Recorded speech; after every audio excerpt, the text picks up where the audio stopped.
Cinema therapy. I think we're going to talk about cinema therapy, but first let me show you how to find your videos, the lectures. Maybe. There we go. Okay. Okay, this is, I've done this in week modules.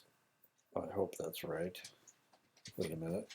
Let me put this in the student view. So it's got purple around it. There we go. Fuchsia. Isn't that fuchsia? Anyway, okay. So let me click on the lecture. And of course, you'll get this page. Now, you can still view the lecture from this page if you click on this gray area, the title in the gray area. If you click on that, it will go right to, there we go, first lecture. There you go. Now I get rid of this. Oh, I don't want to hear me talking again. There we go. Okay, that's it. That's how you do it. Let me show you again. Oops, sorry. That was a mistake. History. There we go. Okay.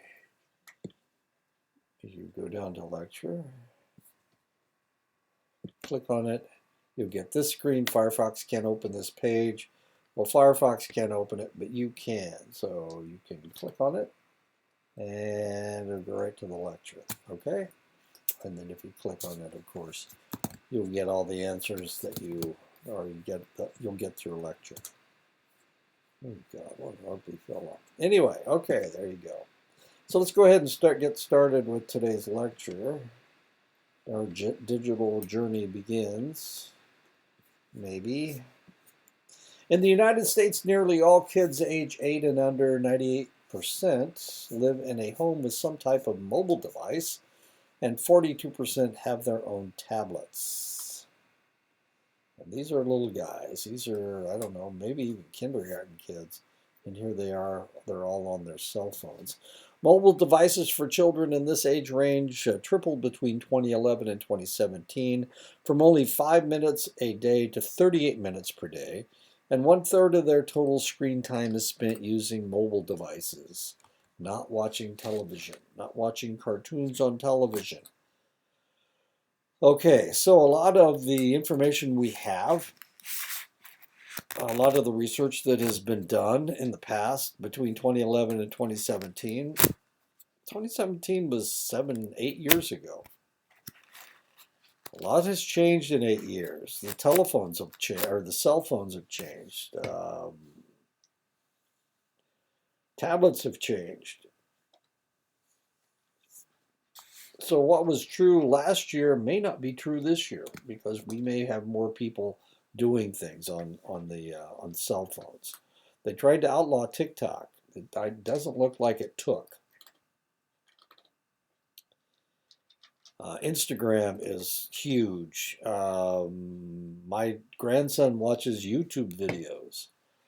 I'm not exactly, and you never know. You never know what he's doing. And actually, here lately, he's been playing a lot of video games on his cell phone, which seems so tiny. Even more striking is that 44% of children under the age of 1 year use mobile devices every single day. Just like this. They're using it as a babysitter. We used to use televisions. Now we're using mobile devices, computers, telephones, tablets. By the age of 2, that jumps up to 77%. You see evidence of this everywhere. Tiny heads bent over the glowing screens of a smartphone or a tablet. Just like that, they're all bending over looking at their cell phones. They're not standing up looking at their cell phones. They're all bent over. So what does this do to the human body? Modern malady never seen before outside of whiplash is text neck. The constant gravitational pull of a 10 to 12 pound head on the neck can lead to the incremental loss of the curve of the spine. And this is what we are looking at. This is normal posture where you're standing up and you can see the curve of the neck. We're all going to have, well, not me, of course, because I'm too old. My cell phone is in the other room. Uh, I'm on the computer all the time, but that's to help you guys. Anyway, this is what you guys are going to look like if you don't straighten yourself up. Maybe you should stand up against the wall so that your neck isn't bent over like this all the time. Text deck. We're all going to be hunchbacks, or you all are going to be hunchbacks.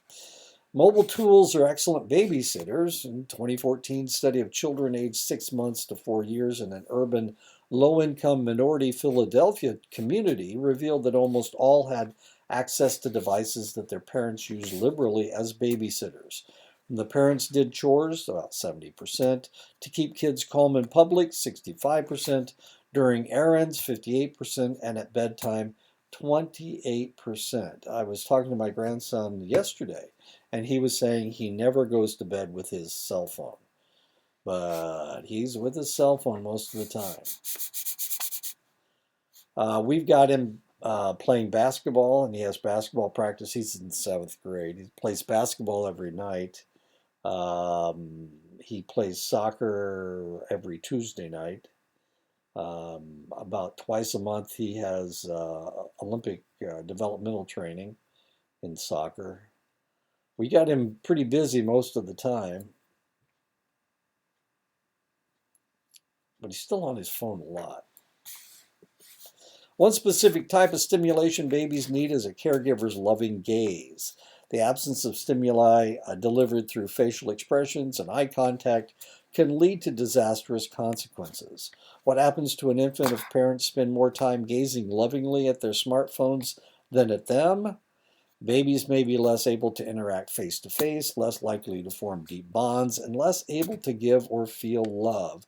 And this may be a problem in the future, and one that we aren't aware of.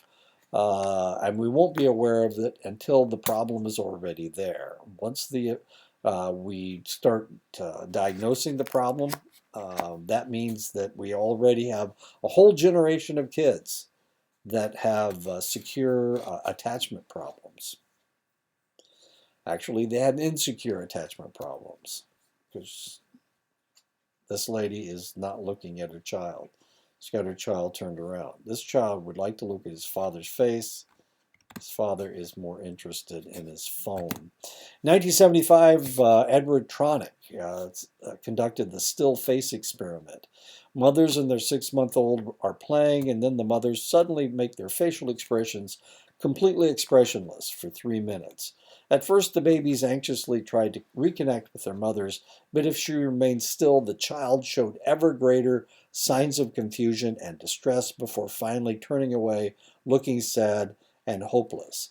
And you can imagine if she is concentrating on her cell phone. Concentrating on her cell phone, she has a blank look on her face, and that distresses the child. And if this happens too many times, this is one of the reasons why post-traumatic stress. What am I thinking of?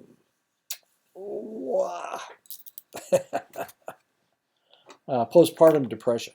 This is one of the reasons why postpartum depression is so difficult to deal with, because not only is the mother having a problem, also the child is having a problem as well, and the child might have a difficult time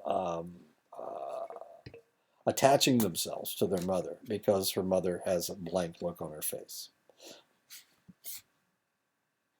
Experiments in 2015 found that the more TV a child watched between the ages of 1 and 3, the greater the likelihood that the child would develop attention problems by age 7. And this may be one of the reasons why we see so much ADHD. For every hour of TV watch per day, risk of attention problems increased by almost 10%. Conversely, the more cognitive stimulation a child received before the age of 3, reading, talking to an adult, the less likely they were to have attention problems. For children aged 2 and under, the effects of screens have been mostly negative, particularly regarding two important components of healthy development: language development and executive function. One study of children between 12 and 18 months tested video learning versus parental interaction. One group watched DVDs containing 25 new words for 4 weeks. The other group had the words introduced in everyday speech by their parents. The children who learned the most words were the children taught by their parents. Another study with the same age group pit parents against a video of a series of movements. Not these. The children instructed by their parents learned the routine better than those watching the video. This phenomenon has been dubbed the transfer deficit. Scientists feel that children under 2 don't have the symbolic thinking skills to understand that what's on the screen is a symbol of the real thing. Except with Napoleon Dynamite. I don't know if you've seen the movie, but in Napoleon Dynamite, he learns a dance moves from watching a video. 1 in 10 children between the ages of 4 and 17 years of age have been diagnosed with ADHD. 10% of the population. The number of young children ages 2 to 5 with ADHD increased by more than 50% between 2007 and 2012. And we don't have statistics for 2025. The percentage of children with an ADHD diagnosis continued to increase from 7.8% in 2003 to 9.5% in 2007 and to 11% in 2011 and 2012. And of course, that still is 13 years ago. Whoa, it's getting bigger. Research by Alderman assessing the viewing habits of 1,323 third, fourth, and fifth graders over 13 months found that children who spent more than 2 hours a day in front of a screen, gaming or watching TV, were 1.6 to 2.1 times more likely to have attention problems. When used intentionally and appropriately, technology and interactive media are effective tools to support learning and development.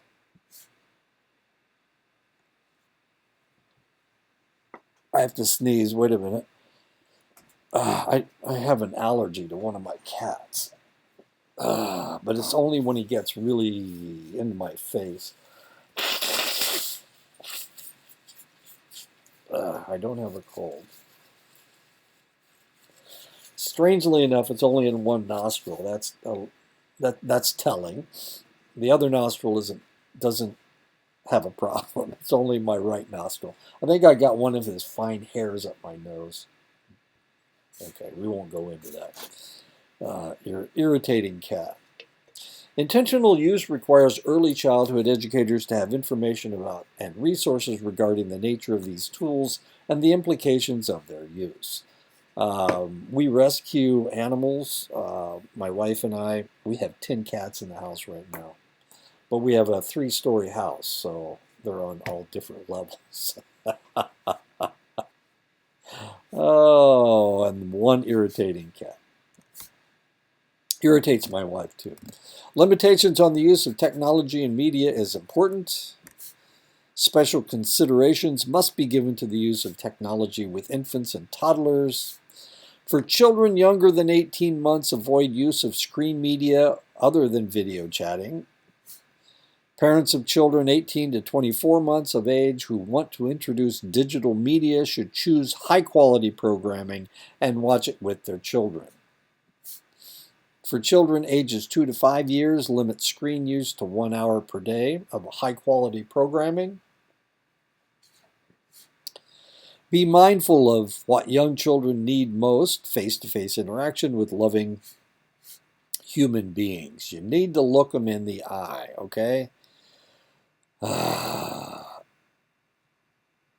You need to make them speak to you face-to-face.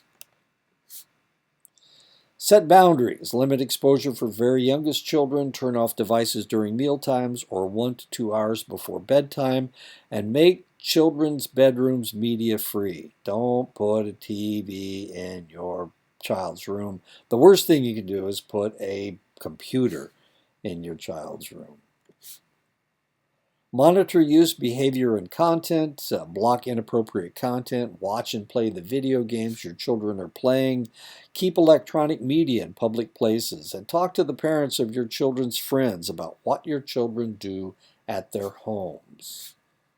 Be clear about what is acceptable. Establish and enforce house rules about screen time, and don't let media interfere with family relationships.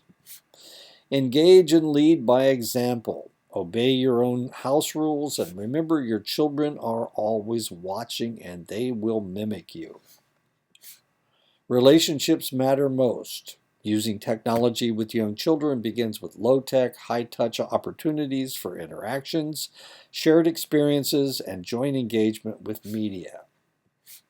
Integrate technology use into social and emotional learning.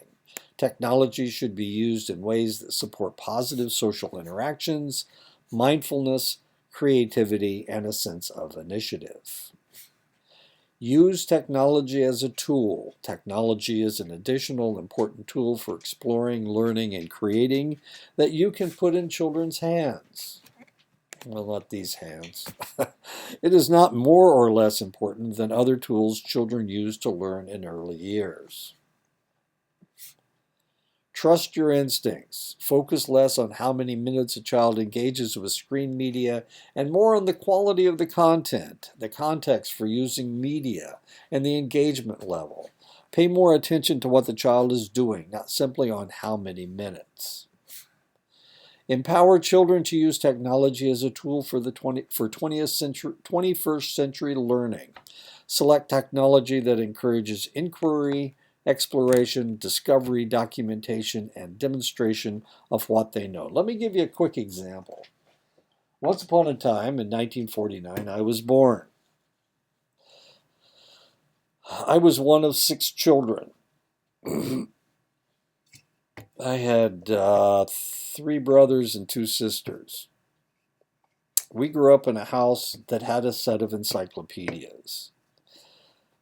This was in the 1950s and 1960s. We were lucky. We had a set of encyclopedias. If we were curious about something, we could always run to the encyclopedia and look it up.